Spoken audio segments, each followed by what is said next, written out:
তো অনেকেই আমার ভিডিও দেখে আমাকে অনেকেই প্রশ্ন করেছো যে দিদি তোমরা কোথায় যাচ্ছ। তো চলো তোমাদের প্রশ্নের উত্তর দেওয়ার জন্য আমি ভিডিওটা নিয়ে চলেই এলাম। তো এই যে ব্যাগ প্যাকিং হয়ে গেছে, আগের দিন রাত্রিবেলা সমস্ত কিছু প্যাকিং কমপ্লিট করে আমরা কিন্তু সকাল সকাল বেরিয়ে পড়েছিলাম ব্যাঙ্গালোরের উদ্দেশ্যে। হ্যাঁ, ব্যাঙ্গালোরে আমার ভাই থাকে, তো সেই জন্য তো প্রায় 6 বছর ধরেই আমার ভাই কাজের সূত্রে ব্যাঙ্গালোরে থাকে। তো অনেকবারই আমাদের যাওয়ার কথা হয়েছিল কিন্তু হয়ে ওঠেনি। তো এবারে আমি আর মা ডিসাইড করলাম যে না, এবার যাই, একটুখানি ঘুরে আসি। ও ভীষণ জোর জবস্তি করছিল যে তোরা আয় তোরা আয়।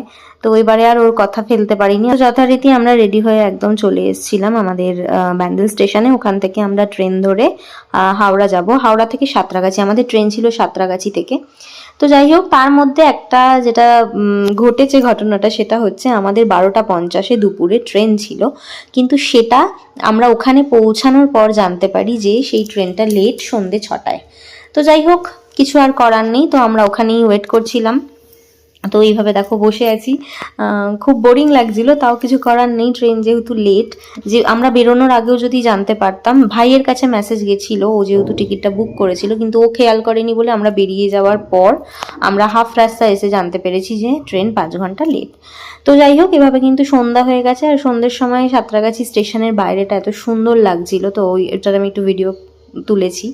তো তারপর এই যে আমাদের হয়েই এসছে টাইম। এরপরে যে ঘটনাটা ঘটেছে, তারপরে আবার ট্রেন 6টা থেকে 5 ঘন্টা আরও লেট করে দিয়েছিল। 11টা, রাত 11টায় ছাড়ার কথা ছিল, সেটা ছাড়তে ছাড়তে অ্যাট লাস্ট গাড়ি ছেড়েছে হচ্ছে 12টা 45-এ। তো টোটাল আমাদের 12 ঘন্টা ট্রেন লেট ছিল।